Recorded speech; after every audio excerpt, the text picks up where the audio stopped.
cuerpo se mojaba como el rocío del cielo, hasta que su pelo creció como plumas de águila y sus uñas como las de las aves. Mas al fin del tiempo, yo, Nabucodonosor, alcé mis ojos al cielo, y mi razón me fue devuelta, y bendije al Altísimo, y alabé y glorifiqué al que vive para siempre, cuyo dominio es sempiterno, y su reino por todas las edades. En este capítulo 4 de Daniel, nos estamos ubicando históricamente hace 2600 años aproximadamente, precisamente en la zona geográfica donde tuvo su inicio el jardín del Edén o la civilización humana, ya que el jardín del Edén, de acuerdo a la Biblia, estaba situado entre los ríos Tigris y Éufrates. Y es muy interesante que precisamente lo que hace 2600 años pasó con un rey. Nos trasladamos al siglo XXI en el cual nos encontramos y nos damos cuenta que los lugares geográficos donde la Biblia dice que se inició la civilización y donde la Biblia afirma que la civilización va a terminar, es precisamente, damas y caballeros, donde actualmente los medios de comunicación y todos los encabezados actualmente de los periódicos en este mes de agosto del año 2014 en que nos encontramos, Irak y Siria están amenazando al mundo e involucrando a las naciones del mundo para que ya entren a un conflicto que se puede convertir en una tercera guerra mundial. Ahorita está tan grande la tensión en el Medio Oriente entre esta guerra civil que hace algunos años el presidente de Estados Unidos retiró las tropas de Irak porque ya no querían, ¿verdad?, inmiscuirse en la política de Irak y dijeron, pues ustedes, los iraquíes, encárguense de defender su nación. Estados Unidos no quiere ya intervenir ni tampoco regresar al colonialismo, sino que ellos pudieran comenzar a resurgir como una nación. Desgraciadamente, Estados Unidos se retiró anticipadamente, porque Estados Unidos, cuando se retiró, se quedaron en Irak los chiitas, los musulmanes chiitas. Y para que podamos nosotros entender cómo está esta situación, voy a retroceder un poco a la historia, para que podamos tener una más comprensión más amplia de lo que está pasando en el mundo, porque tú como cristiano y yo también necesitamos estar actualizados y entender que lo que la Biblia explica es lo que está pasando a nuestro alrededor, porque esto demuestra las evidencias y la inspiración divina de las Sagradas Escrituras. 600 años después de que Cristo muere, más o menos en el año 620, había un Omar califa o un califa llamado Omar que comenzó a tratar de fundar el califato. ¿Qué cosa es el califato? El califato es el dominio de los califas, o sea, un rey gobernando a todos los musulmanes. Cuando Mahoma muere, entonces se divide los musulmanes en dos ramas. Unos decían, no, es que los musulmanes debemos de gobernar los que venimos de la herencia directa de Mahoma. Y estos fueron los sunnis. Y otros dijeron, no, es que el derecho de gobernar es democráticamente. No tiene que ser a través del linaje de Mahoma, es por votación. Y ahí nacieron los chiitas. Entonces los mismos hermanos, ¿verdad?, musulmanes, se dividen completamente en dos secciones, los sunnis y los chiitas. Pasa el tiempo y aproximadamente durante 400 años, los otomanos turcos musulmanes comenzaron a gobernar el mundo. Y llegamos al siglo XX, cuando a principios del siglo XX llegan entonces los musulmanes a tratar ya de entrar en Europa y en el África, y viene la Primera Guerra Mundial y los ingleses vencen después de la Primera Guerra Mundial, y entonces los ingleses comienzan a sacar a los otomanos turcos y se acaba a principios del siglo XX el imperio de los musulmanes o de los turcos. Sin embargo, en la sangre de ellos quedó el deseo de volver a revivir el califato, el dominio de los musulmanes en todo el Medio Oriente. Bueno, viene la Segunda Guerra Mundial, Viene Hitler y entonces las Naciones Unidas votan para que los ingleses se salgan también de todo el Medio Oriente y entonces reparten el Medio Oriente, que se llamaba en aquel tiempo Palestina, por la esposa de uno de los emperadores romanos que se llamaba Palestina. Le quitan el nombre de Israel para robarle a Israel su nombre y entonces reparten a través de diferentes tratados diplomáticos la tierra de Palestina y le asignan a Israel una parte de esto, y los refugiados que se quedan ahí en Israel después de que los judíos regresan son los que se llaman ahorita los palestinos, que ocupan la franja de Gaza, que están mandando cohetes a Israel, y el Banco Oriental, que es lo que era Judá, o también se llama actualmente Jericó. Muy bien, después de la Segunda Guerra Mundial, los árabes se juntan y los quieren volver a sacar a los judíos. Y entonces, durante todo el siglo XX, los musulmanes fueron hechos completamente a un lado.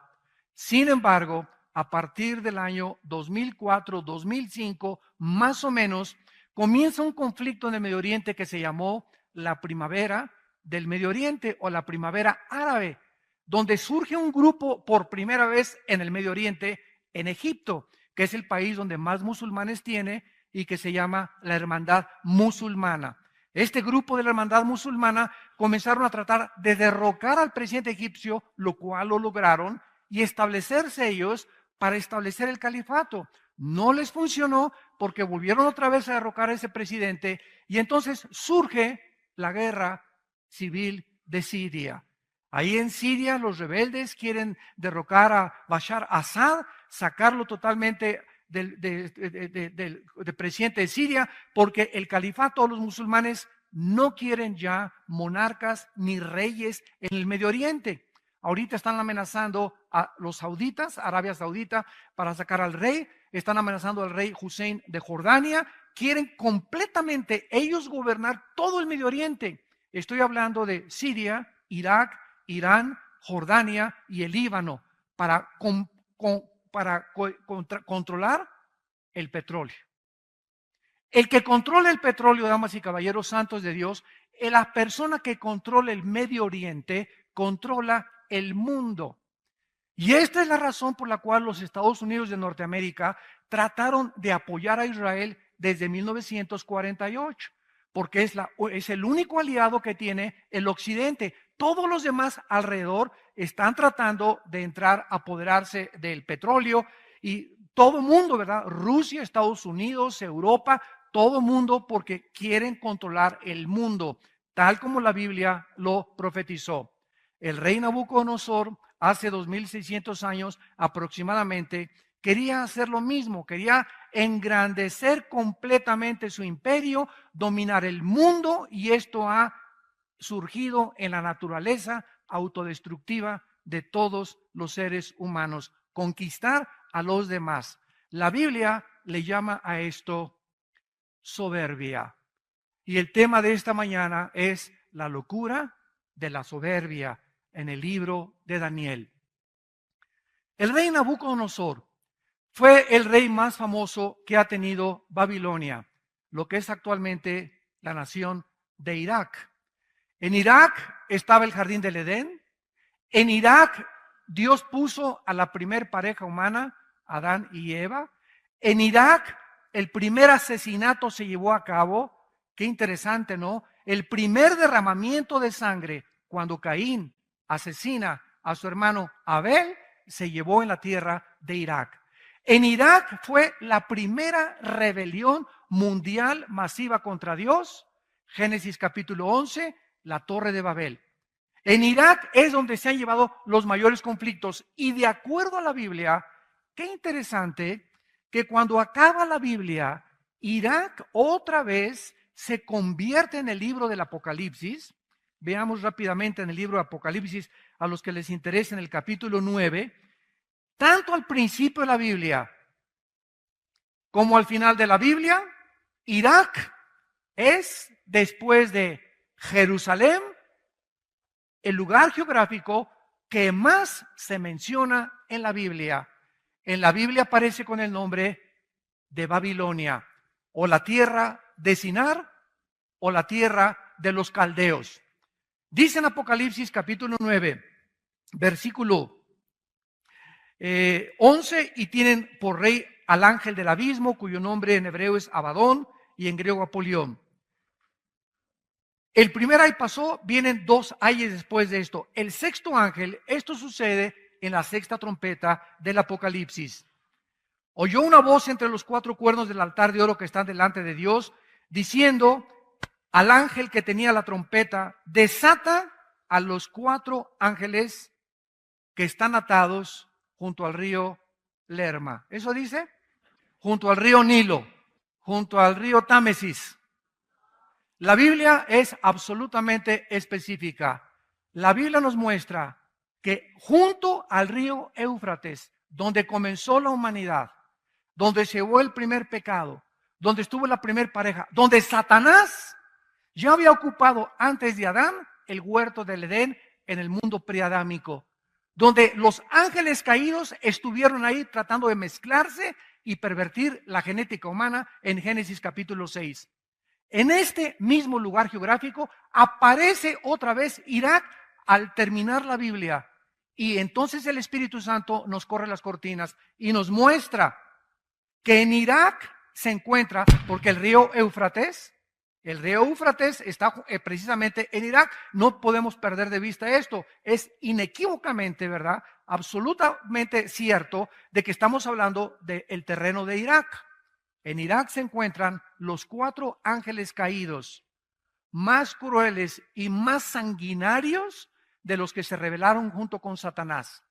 Están estos ángeles tan atados ahí en Irak que cuando se desaten van a matar a la tercera parte de la humanidad. Dice a continuación el versículo que acabamos de leer, el versículo 15, y fueron desatados los 4 ángeles, Apocalipsis 9, 15, que estaban preparados para la hora, día, mes y año, a fin de matar a la tercera parte de los hombres. Qué interesante, señores sociólogos, señores antropólogos, señores investigadores, que andan buscando ustedes en eruditos y en autores no cristianos y fuera de la Biblia, una información que solamente contiene la Biblia. Precisamente ahorita es en Irak donde se encuentra el conflicto que puede prender la mecha a una tercera guerra mundial. Es tan grave ahorita la situación en Irak que ahora sí ya, después de que en Irak se levanta un nuevo grupo que ya no es la hermandad musulmana, ahora en inglés es ISIS, ¿verdad? Que es el Estado Islámico. Entonces, este grupo islámico que en inglés se llama ISIS, Islamic State de Irak y de Siria, que es la traducción al español, quieren revivir el califato bajo un hombre que se llama Abu Baghdadi. Y este hombre está junto a un ejército de 20,000 hombres. Al Qaeda es Pinocho junto con ellos. Los mismos líderes de Al Qaeda han dicho: ni siquiera nosotros tenemos la crueldad de cortarle las cabezas y abrir los vientres de las mujeres y exhibirlos por todos lados, como lo hemos visto, con la sangre fría de estos grupos completamente, nosotros lo sabemos, completamente endemoniados. Es un ejército de demonios en el Medio Oriente, que están avanzando ya desde Siria. Tomaron Mosul, tomaron Tikrit, que era la ciudad donde nació Saddam Hussein, y están avanzando hacia Bagdad. Ahora que comenzaron a avanzar hacia Bagdad, el grupo del Estado Islámico, entonces Estados Unidos despertó, el presidente Obama despertó y dijo: Dios mío, comenzaron por todos lados, ¿quién los va a detener? Si llegan a Bagdad, en Irak, donde todos son chiitas, en Arabia Saudita son chiitas, en Irán son chiitas, y de una forma tienen que detener a los sunnis musulmanes que no se apoderen de Bagdad, ¿quién lo va a hacer? Entonces Estados Unidos consintió de comenzar a mandar aviones F-18 de guerra para comenzar a bombardearlos desde el aire, porque no quieren mandar tropas terrestres todavía, porque costaría billones de dólares que Estados Unidos ya no tiene. Entonces hay un vacío impresionante en el mundo de liderazgo. Durante más de 60 años, desde la Segunda Guerra Mundial, ¿quién ha tenido la preeminencia? ¿Quién ha sido el policía del mundo para combatir a los nazis, a los fascistas y a los comunistas? Estados Unidos de Norteamérica, con Europa, Inglaterra, etcétera, etcétera. Pero ahora que Estados Unidos ha caído económicamente, ahora que Europa se encuentra, España, Portugal, Grecia, Italia en la bancarrota económica, ahora que Alemania ya no tiene dinero para prestarles a las naciones para poder ayudarlas como tenían después de la Segunda Guerra Mundial, hay un vacío impresionante en el mundo. Y este vacío, ¿quién lo va a ocupar? ¿Quién va a cuidar ahora a todos estos salvajes de que se apoderen del mundo? Antes era Estados Unidos, Inglaterra y Europa, ya no quieren entrar. ¿Por qué no han podido detener a Putin? Putin llega con sus tropas descaradamente a Ucrania, se apodera de la península de Crimea, donde está el mar Negro y donde está la base naval más grande de Rusia. ¿Por qué? Porque de ahí brinca Rusia, tal como Ezequiel capítulo 38 lo profetizó hace 2500 años en la Biblia. Rusia, Magog, Rosh y Magog van a brincar junto con Irán para atacar a Israel y apoderarse del petróleo. Todas las cosas que están profetizadas en la Biblia, ¿verdad? Lo tenemos en este libro que escribí y lo pueden encontrar ustedes también en la palabra de Dios. Pero ¿quién va a detener ahora este grupo? Pues están tratando de bombardearlos desde el aire y entonces ahora Europa dice ya no podemos entrar. Y ahora Putin, sabiendo claramente el presidente de Rusia de que hay un vacío de liderazgo, que Obama no va a ejercer el liderazgo militar, ya comienza a avanzar. Esta semana pasada mandó más de 50 camiones con la bandera de ayuda para alimentar a los pobres, cargados completamente de armas, para poder conquistar completamente después de Ucrania, Lituania, Estonia y las naciones que están frontera con Rusia y comenzar a resurgir. Él quiere resurgir a la antigua Unión de repúblicas soviéticas. Los musulmanes quieren volver a resurgir el nuevo califato. Y por todos lados alguien tiene que levantarse. Ahora que Estados Unidos está completamente hecho a un lado, alguien tiene que levantarse y tomar el liderazgo. La pregunta es, ¿quién lo va a tomar? Y la persona que tome el liderazgo es la que va a precipitar al mundo a donde las profecías bíblicas dijeron que el mundo se dirigía. Toda esta información es maravillosa a la luz de la Biblia y el ejemplo que tenemos en el rey Nabucodonosor, presidente rey de Irak, del imperio babilónico, el más grande que ha existido después del imperio romano, era precisamente que este rey comenzó a ensoberbecerse y a creer que él podía gobernar el mundo hasta que 3 veces, regresamos al libro de Daniel, 3 veces se le da este mensaje al rey de Irak. 3 veces Dios les habla a los líderes, a los gobernantes, y tú puedes decir en esta mañana a los que nos ven por televisión, yo no soy presidente de ningún país, yo no soy dictador de ningún país, yo no soy líder todavía mundial de ningún lado, pero quiero decirte que tú eres líder de tu familia. Tú eres líder de tu casa, de tus hijos y de tu esposo. Y este mensaje es para todos aquellos que tienen un liderazgo, porque el liderazgo en la Biblia lo dio Dios en la iglesia, en la familia y en los gobiernos al varón. Pueden discutir lo que ustedes quieran, es clarísima la Biblia. En la casa el varón es el responsable y a quien Dios hará responsable de los problemas que surjan en el hogar.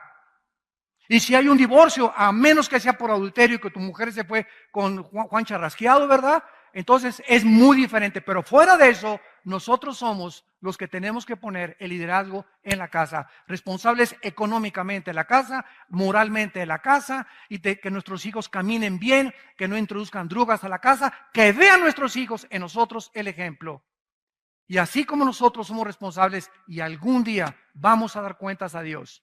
Algún día, cuando tú mueras y yo muera, vamos a estar ante el tribunal de Dios. Te puedes reír todo lo que quieras y puedes burlarte todo lo que quieras de Dios. Pero está escrito que tienes que morir. Y cuando tú mueras, ¿qué susto te vas a llevar? Y esto es un mensaje que Dios le da a todas las personas para que entendamos que no somos dioses. Vean ustedes este mensaje en el versículo 17, 25 y 32 de Daniel capítulo 4. Dice el versículo 17, la sentencia es por decreto de los vigilantes, o sea, los ángeles que Dios mandó a darle este recado a Nabucodonosor. Y por dicho de los santos, la resolución, para que conozcan los vivientes que el Altísimo gobierna el reino de los hombres y a quien Él quiere lo da y constituye sobre Él al más bajo de los hombres.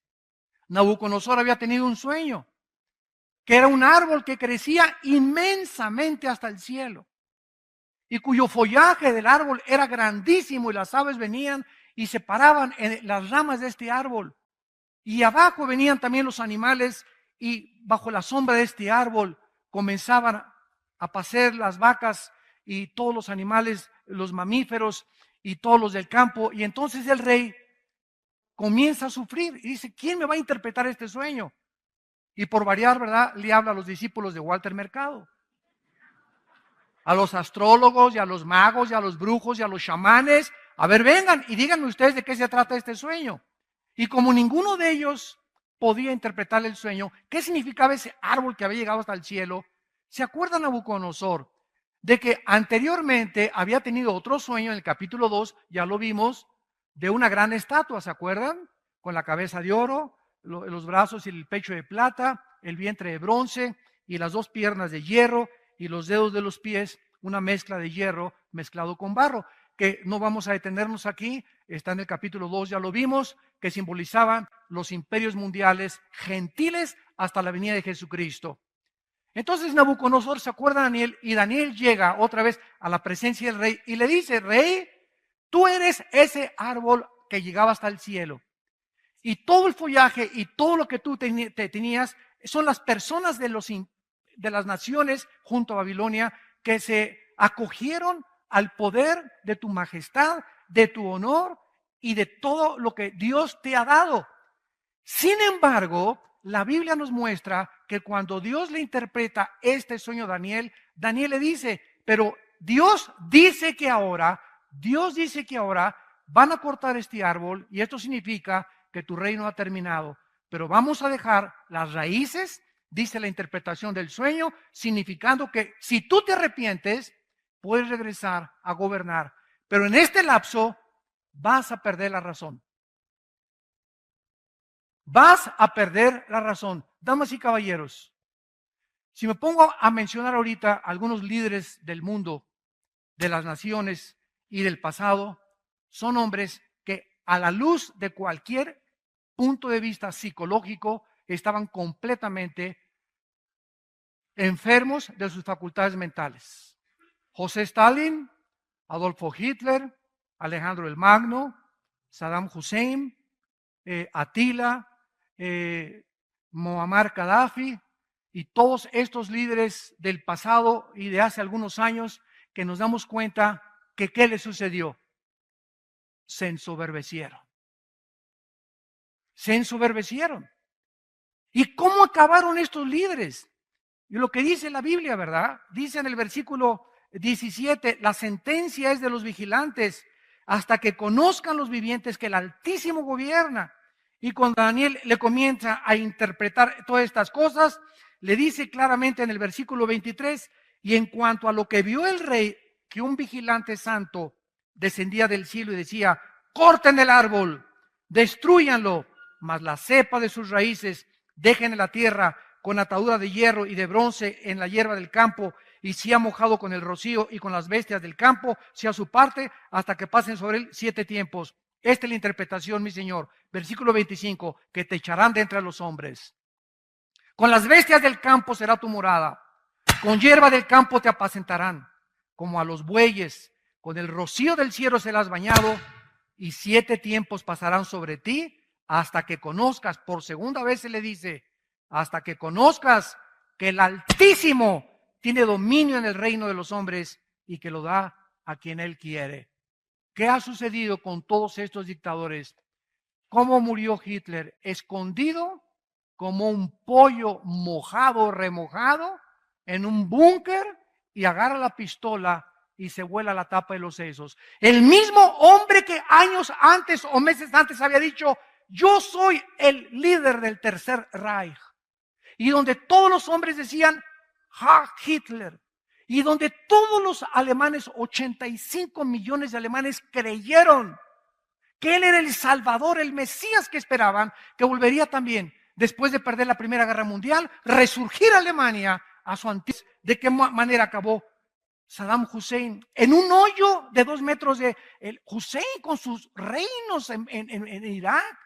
Tenía yates, tenía palacios, tenía tronos de marfil que se mandó a hacer, mandó a traer tapetes de Persia, de Irán, mandó a traer cristales italianos de Italia. Cuando llegaron en los 90 los ejércitos de la coalición dirigidos por el general Schwarzkopf, norteamericano, a Bagdad para tratar de comenzar a ver todo, se asombraron de las riquezas de este hombre que se paraba y le besaban la mano a todas las personas. ¿Cómo acaba Hussein en un hoyo de 3 metros con lleno de piojos en la barba y completamente desquiciado? Así acabó. ¿Cómo acabó Muammar Gaddafi, el líder de Libia? ¿Cómo acabó ese hombre que se paseaba así con un despotismo y una soberbia? Mandó matar mujeres, mandó matar niños, multimillonario, derribó un avión que salió de Londres hacia otro destino con 360 pasajeros y nadie le pudo hacer nada porque comenzó a vender el petróleo que tiene Libia. ¿Cómo acabó? Muammar Gaddafi acabó en una alcantarilla de una de las calles de Trípoli. Metido ahí escondido como ratoncito, lo encuentra el pueblo, lo sacan, le dan una madrina de aquellas, lo arrastran por todos lados, lo patean, lo sodomizan y le dan un balazo en la ambulancia. Así acabó ese hombre, como un perro completamente sarnoso. ¿Cómo murió Benito Mussolini en Italia? El contrapache, ¿verdad? Y el amigo y socio de Adolfo Hitler, Benito Mussolini, otro dictador, déspota, soberbio, lo agarran en la plaza de Florencia y lo cuelga el mismo pueblo, el mismo pueblo. Todos estos hombres, Hussein, Hitler, Gaddafi, Mussolini, son del siglo XX, de nuestra época o de la época de nuestros padres o abuelos. Y el mundo no entiende, y los líderes que están ahorita y que siguen vivos, los siguen sin entender que Dios es el que gobierna. Él es el único soberano. Y si tú que me escuchas tienes un puesto político, de gobernante, de autoridad, o tienes una fábrica que has prosperado o un negocio que has prosperado, nunca te ensoberbezcas. Ni creas ni digas: es que mi esfuerzo y mi negocio y mis capacidades intelectuales y físicas me han podido dar lo que yo tengo alrededor. Te equivocas con todo el corazón. Porque sabes una cosa, los vigilantes acaban de decir: sobre ti vas a caer. Ya está puesta el hacha a los árboles, y cualquier árbol que no dé buen fruto será cortado. Miren ustedes en el libro de Deuteronomio, en el Antiguo Testamento, en el capítulo 8. Dios, desde antes que su pueblo entrara a la tierra de Canaán, Dios sabe lo que hay en el corazón humano: soberbia. A continuación vamos a explicar lo que es la soberbia, porque tú puedes creer que no lo eres y secretamente serlo y no te has dado cuenta. Y es un veneno grandísimo que va a impedir y va a seguir impidiendo que Dios te bendiga. Hay cantidad de cristianos. ¿Por qué no me bendice? ¿Por qué no prospera mi negocio? ¿Por qué no salgo adelante? ¿Por qué no tengo paz? ¿Por qué tengo que usar pastillas tranquilizantes, Equanil, Valium? ¿Por qué estoy en este estado de estrés? ¿Por qué no puedo descansar ni cuando me voy a acostar? ¿Por qué no tengo paz? Puede ser en lo más profundo de tu vida que vives con soberbia. Y si hay un pecado que Dios abomina, es la soberbia. Y antes de que su pueblo entrara a Canaán, Dios les advirtió, versículo 11, cuídate de no olvidarte de Jehová tu Dios. Deuteronomio 8, versículo 11. Para cumplir sus mandamientos, sus decretos y sus estatutos que te ordeno hoy. Escucha la advertencia. No suceda que comas y te sacies y edifiques buenas casas en que habites y tus vacas y tus ovejas se aumenten y la plata y el oro se te multipliquen y todo lo que tuvieres se aumente. ¿Y cuál es el problema cuando comenzamos a prosperar y en nuestro corazón hay soberbia? Se enorgullece nuestro corazón. Esta es la razón por la cual muchos de ustedes no han sido bendecidos tal vez económicamente. O no han podido prosperar a otro nivel y sigues como perico perro desde hace 10 años. ¿Por qué? Porque si Dios te bendijera, y ahora se ha hecho la famosa herejía de la doctrina de la prosperidad. No, tú haces esto, haz un pacto, ¿verdad? Y vas a tener dinero, y vas a tener el otro, y se va a sanar tu esposa y todo va a decir vencido, pero nunca dicen las condiciones para eso. Claro que Dios nos quiere bendecir, pero si tú eres una persona humilde de corazón. Porque si Dios te bendice con dinero y tú eres soberbio en tu vida, ese dinero, esos negocios que estás haciendo, se van a convertir en tu vida en una maldición. ¿Sabes por qué? Porque cuando uno tiene dinero o cuando uno prospera sin Dios, no sabe cómo usar el dinero. Y lo vas a usar y te lo vas a gastar en lo que menos te imaginas. Y tus negocios van a comenzar a fracasar porque hay un problema en tu vida. Y Dios no te quiere dar más. Porque no eres generoso ni eres administrador de lo que Él te ha dado. El que es fiel en lo poco, será fiel en lo que tiene mucho. El que en lo poco es infiel, no esperes que Dios te dé más. Porque en lo poco que Dios te ha dado, no ha sido fiel. Entonces, este es el peligro, que se enorgullezca tu corazón. Escucha lo que dice. Y te olvides de Jehová tu Dios, que te sacó de la tierra, de Egipto, de casa de servidumbre. Versículo 16, que te sustentó con maná en el desierto, comida que tus padres no habían conocido, afligiéndote y probándote para a la postre hacerte bien, y digas en tu corazón, mi poder y la fuerza de mi mano me han traído esta riqueza. Esa es la soberbia, tratar de buscar tu identidad aparte de Dios. Tratar de ser algo o de alguien y sacar a Dios de la ecuación. Tratar de creer que podemos llegar a los 50, 60 años de edad y podemos hacer esto, artistas de cine o deportistas, políticos o en el área en la que tú te encuentres, y creer, tú puedes llegar a alcanzar eso, sí lo puedes llegar a alcanzar, pero ¿sabes una cosa? Ve los artistas que se están suicidando. Ve las cantantes que se están quitando la vida. Oye, Whitney Houston, qué voz más preciosa esta negrita. Tenía todo joven, no más de 40 años. Millonaria, se quita la vida. La que vestía a la esposa del presidente Obama, que era esposa o amante, no sé, de los Rolling Stones, se suicida en su closet y se cuelga. Era la modista más famosa de Nueva York. Este muchacho que hizo una película de hacer reír a todos los niños, Robin Williams, se acaba de quitar la vida en una depresión profunda. Y dice, es que yo por afuera reía y lloraba por dentro. Y las gentes, dijo Robin Williams a uno de sus familiares una semana antes de morirse, la mayor parte de la gente en Hollywood son unos hipócritas. Ninguno manifiesta la cara que tienen verdaderamente. Porque todo es una apariencia, un maquillaje. Muy poca gente vamos a encontrar que te va a mirar y va a ser contigo tal como Él es. Las personas, la mayor parte de las personas en el mundo se acercan a muchas personas por el favor que les vas a hacer, por el negocio que les vas a hacer, porque tienes o porque no tienes, y en cuanto dejes de tener, ni quien se acuerde de ti, ni tu perro te va a ladrar. La apariencia. Y cuando venimos al cristianismo, se nos urge, se nos exhorta que seamos sinceros unos con otros. Que no nos miremos con hipocresía unos con otros. Ay, hermano, ¿cómo está? Aleluya, gloria a Dios al Eterno. Tiene cara de avispa. Me acabas de saludar y te das la vuelta y hablas mal en contra de esa persona.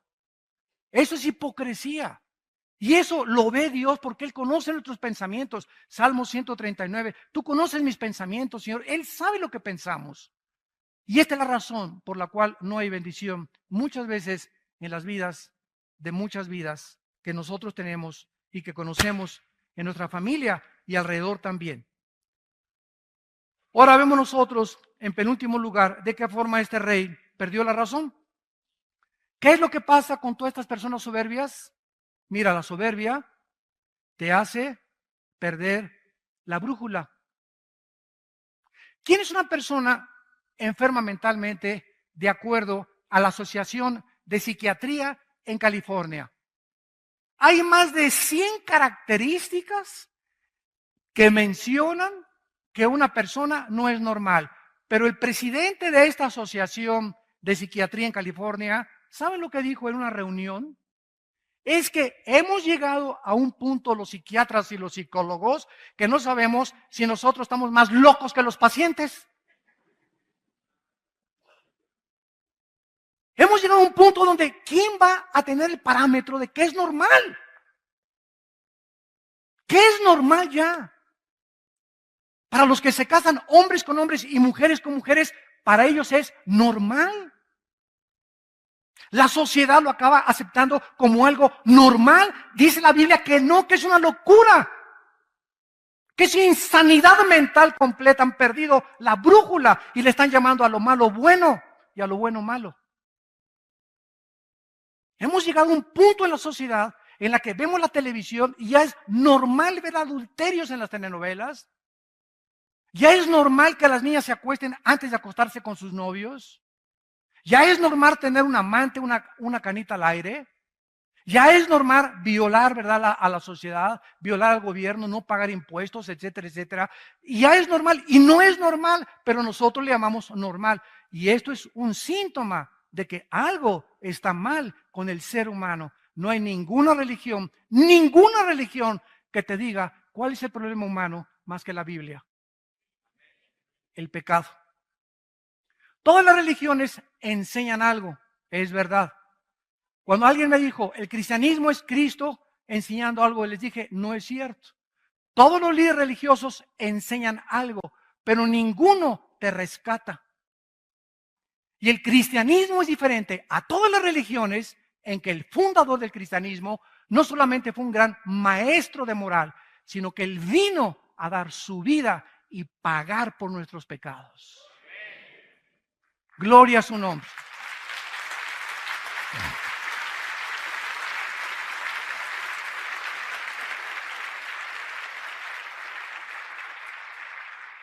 Ese es el cristianismo. Es la diferencia del cristianismo a cualquier otra religión. Todas enseñan algo. Confucio enseñó algo, Mahoma enseñó algo, el Zaratustra enseñó algo, pero ninguno de ellos vino a rescatar a la humanidad, más que el Hijo de Dios en una cruz. Y cuando venimos a la historia del Hijo de Dios, a la historia de las naciones, a la arqueología moderna, a la genética, a la física, a la química, a la antropología, y la comparamos con la Biblia, decimos, es más moderna que el periódico de mañana en la mañana. Y esto es lo que está pasando en el mundo, son las evidencias más grandes. El otro día tuve la oportunidad de ver un programa de esos que hacen entrevistas en una estación de televisión, CNN, en un programa que se llama Cala. Y entrevistaron a un ateo, entrevistaron a un cura católico y entrevistaron, entre comillas, a un teólogo de una universidad de Florida. Y el ateo comenzó a decir, bueno, de veras, una risita que es clásico de los ateos, burlona. Yo todos los debates que he tenido con ateos siempre, sí, ¿verdad? Sí, estás loco. Siempre tiene esa actitud burlona.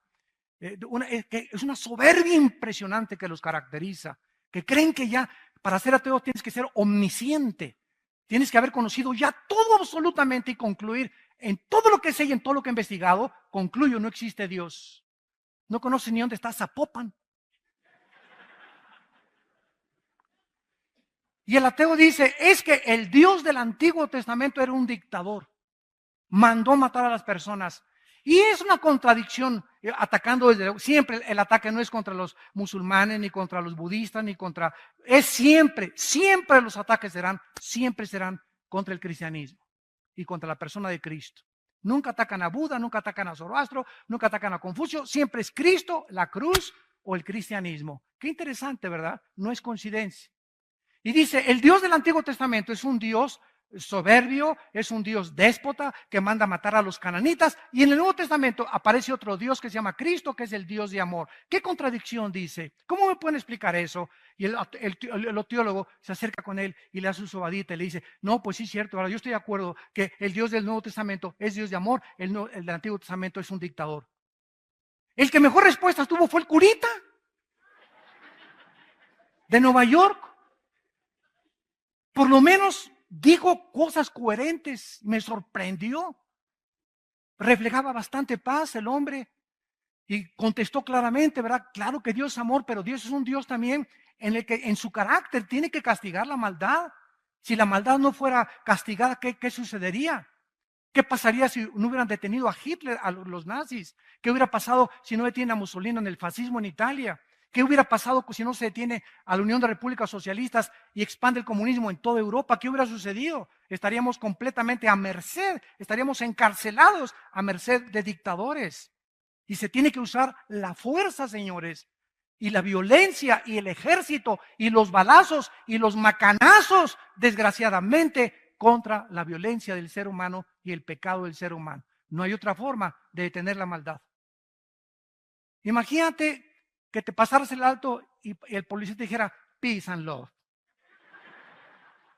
Como no me hacen nada, ¿verdad? No, pero, si me ven, ¿verdad? No me lo paso porque hay una fuerza restrictiva que está diciendo, hay una consecuencia si me paso un alto. Hay una consecuencia si violo las leyes de una sociedad. Hay una consecuencia si no llevo mis exámenes a la escuela, me reprueban y me ponen a expulsar. Hay consecuencias de nuestras acciones y las consecuencias muchas veces son graves. Y no le eche la culpa al juez que te condena a cadena perpetua, sino a la maldad que no has querido sacar de tu propio corazón, a la soberbia de vivir independiente de Dios. De creer que puedes encontrar tu identidad, no en los Rolling Stones, no en Madonna, no en el deportista, no en aquello. Por eso hay tanto idolatría en el mundo de deportistas, artistas. Cada presidente que entra es el Salvador, ese es el Mesías. Siempre la gente en los hombres, en los hombres, en los hombres.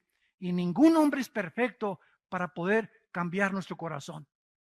Cristo vino a cambiar nuestra vida interna, a librarnos de esa soberbia, para que entendiésemos que separados de Él, nada podemos hacer. Vean ustedes aquí en Proverbios capítulo 11, versículo 2, en el Antiguo Testamento, dice la Biblia, hablando de la soberbia, el rey Salomón.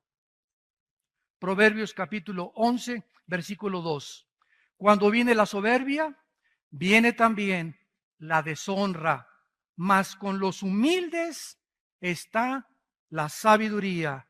Toda persona que se levante contra Dios, llámese padre de familia, dictador, diputado, juez, director de una compañía, llámese como le quieras llamar, cualquier persona que busque su identidad o busque creer, encontrar en la vida su identidad aparte de Dios, será deshonrado tarde o temprano, como lo han sido estos dictadores que acabamos de mencionar. No es coincidencia que todos estos grandes hombres que se sentaron en tronos de oro, que tuvieron el clamor y la alabanza de millones de personas, acabaron como ratas, como perros sarnosos, desposeídos de toda su gloria, de su familia, de sus hijos. Su mismo pueblo los crucificó. La soberbia es hermana de la deshonra, mas con los humildes está la sabiduría. No hay ninguna persona en esta mañana que nos escuche, tampoco a través de los medios masivos de comunicación. No hay ninguna persona que pueda tener sabiduría para educar a su familia, para educar a tu esposa, para mantener tu matrimonio, para administrar sabiamente tu negocio que no sea humilde.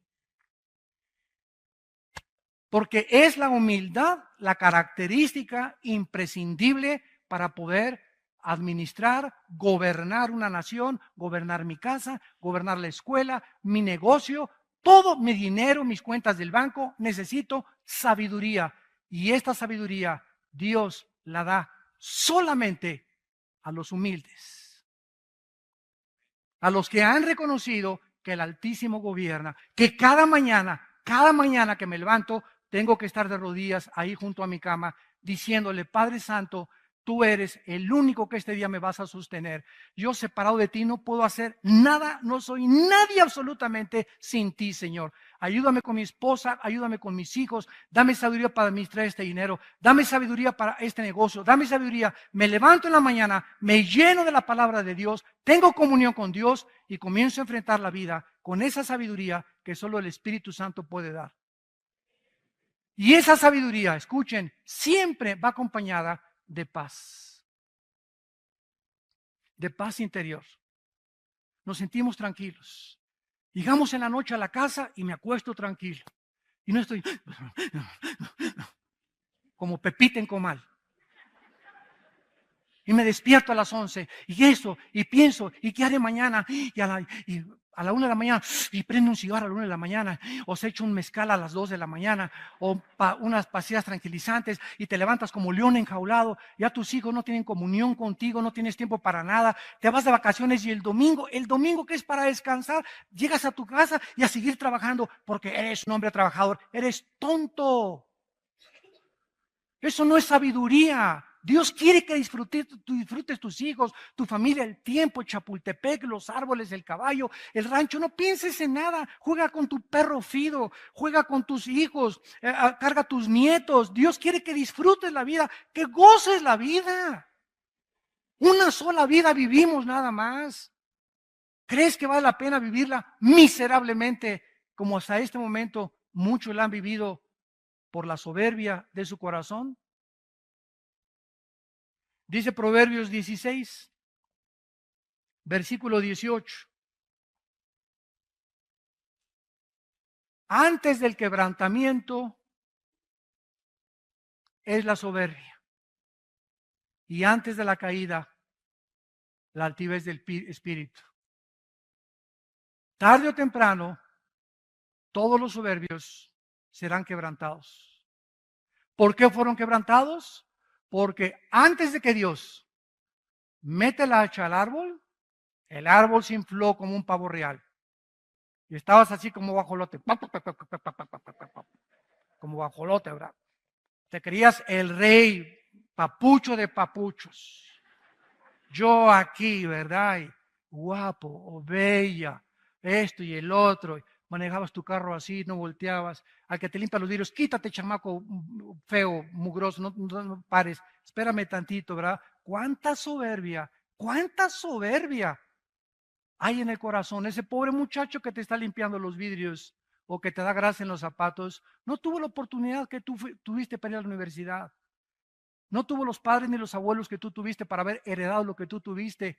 ¿Crees que tú eres suficiente porque eres doctor o porque tienes un título, porque tienes dinero? ¿Te crees superior a un albañil, a un plomero, a un carpintero, a un chofer? ¿Por eso crees que tienes el derecho de tratar a esa gente de esa manera porque los consideras más bajos que tú? Eso se llama racismo. Y el racismo es una enfermedad del alma que hace creer a muchos seres humanos que por el color de ojos, color de piel, posición social, posición del club, les da el derecho de creer que son diferentes a los demás. Soberbia. Y Dios abomina esta soberbia. Llegas aquí a una iglesia como esta de Vía Nueva para el Mundo aquí en Toluca y te dice el del seguridad: no se estacione ahí. ¿Y tú quién eres? ¿Sabes quién es? No es nadie, tal vez. Y tú que eres peor que él. Tú eres un chícharo de aguapuerca. ¿Quién eres tú? Y contesta: ¿y tú quién eres? ¿El rey de este mundo? Eres una persona asignada por los pastores para ayudar a acomodar los carros. Pero tu soberbia, ¿usted quién es? Y yo no sé, ¿qué no vio las placas que traigo?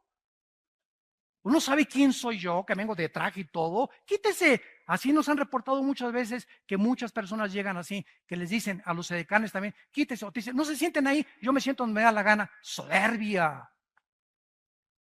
¿Por qué? Porque tu corazón te dice, yo no tengo por qué humillarme contra esa persona. ¿Quién es? A menos que tenga un tipo de militar o alguna cosa. No, es un trabajador de la iglesia. Y a cualquier persona que trates de esa manera es porque en tu corazón te crees superior y nadie se puede atravesar en tu camino porque ya llegó el rey de Hollywood.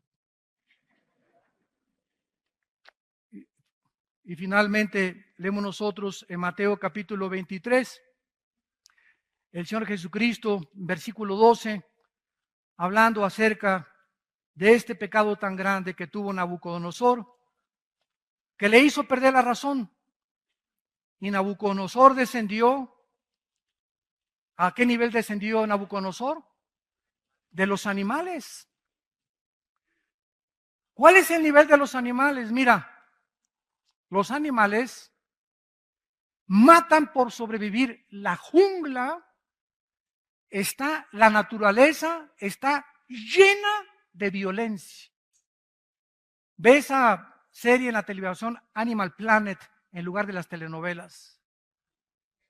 Cosas que te edifiquen. Y ve las hormigas entre ellas matándose a las grandes, la ley del más fuerte.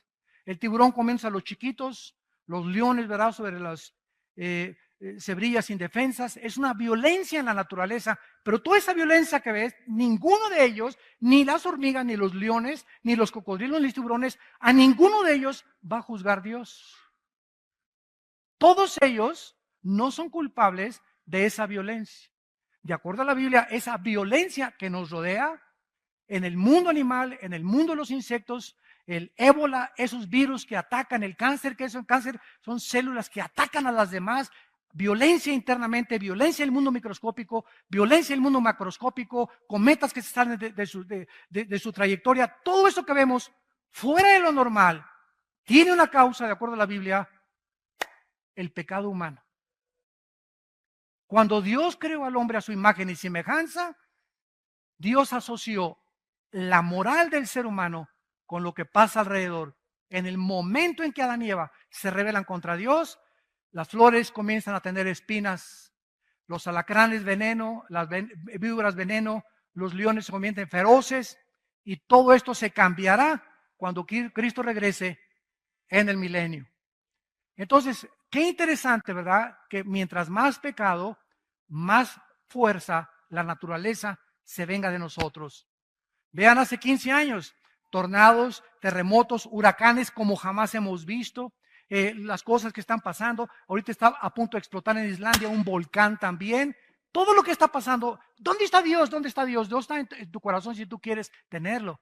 Pero sabes una cosa, todo lo que está pasando es por el pecado humano, ¿ya? Hombres con hombres, mujeres, divorcios están al por mayor por todos lados, los jóvenes desorientados, no hay luz, no hay una brújula, cada quien hace lo que bien le parece que está dentro de su corazón. Esta es la filosofía con la cual se resume la humanidad. Cada quien hace lo que le parece según en su corazón. Pues para mí esto es bueno, para ti es malo. Tú sigue con eso, para mí esto es bueno. ¿Sabes una cosa? Si fuera así, el relativismo, entonces, ¿quién nos da el parámetro y la línea y la medida de la moral? Para eso nos dejó Dios este libro. La Biblia, para que sepamos qué es bueno y qué es malo. Si Dios condena algo aquí es porque es malo. No lo dices tú, la doctora Corazón, Walter Mercado, el psiquiatra, ni el psicólogo. Lo dice Dios. Él estableció las leyes morales para que sobreviviéramos. Y por eso estamos a punto de autodestruirnos por la soberbia que han sacado a Dios de sus corazones. Y finalmente dice Mateo 23, versículo 12,